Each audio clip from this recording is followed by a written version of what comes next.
لە گوندی کەونەسیدەکان بینەی قوتابخانە هەیە.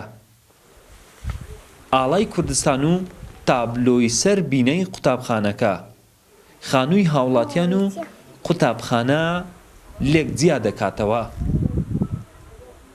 2000 دروست کرایە لە کابینەی 4 تا ئێستا نۆژە نەکرایەوە. سەری خۆڵە و 2 غرفە و ئیدارەیەەکە، یعنی خۆی کاریشمان زۆرە. بەردەستی مەکتەبەی نییە گوندێمە، بەردەستی مەکتەبەی نییە کە ئیش لەو مەکتەبێ بکە و دووەمیش مەکتەبەکەش جێ ئەوەی نیە، ینی جێ دڵخۆشیە نییە. ساڵەکە دیکە 4-5 ساڵە بەیدینکەین زیاد ببن جێ نییە لە مەکتەبامە تەلەبە لێ دانیشم. مامۆستا پەخۆشێتی ناوتەلە بە ئەنووت. نە ئاو دەستەشیان هەیە، نە زێشیان هەیە، نە ئاوەشیان هەیە بخۆن و هیچ شتیان نییە، تەنها ئەو کاوڵەخانێکی لەوەی کرای لە خو سەر کرای و خەلاص و بڕاوە چی دیکەیان نییە. من ئەو مەکتەبەکە نیوە مەسرفی خۆی لێ کردە. لە ساڵی 2000 بینایی ئەم قوتابخانەیە لەم گوندە دروست کراوە. ئێستا بەهۆی خراپی مەترسی ڕوخانی لەسەرا. دوایی 21 ساڵیش هیچ کارگوزارێک لەم قوتابخانەیە کار ناکات.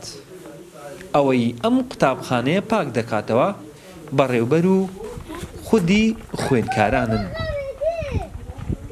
ڕێژەی بەردەست و پاسەوان و نووسەر لە قوتابخانەکان کەم بووە.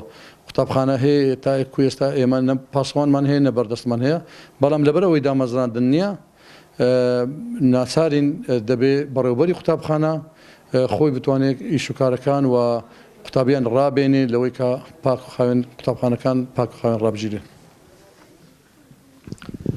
لە سنووری بەڕێوەبەرایەتی پەروەردەی سۆران نزیکەی 300 قوتابخانە هەیە.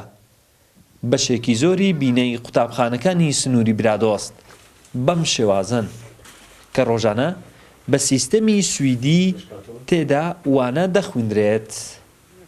وڵات حەسەن، کورسات نیوز، برادۆست.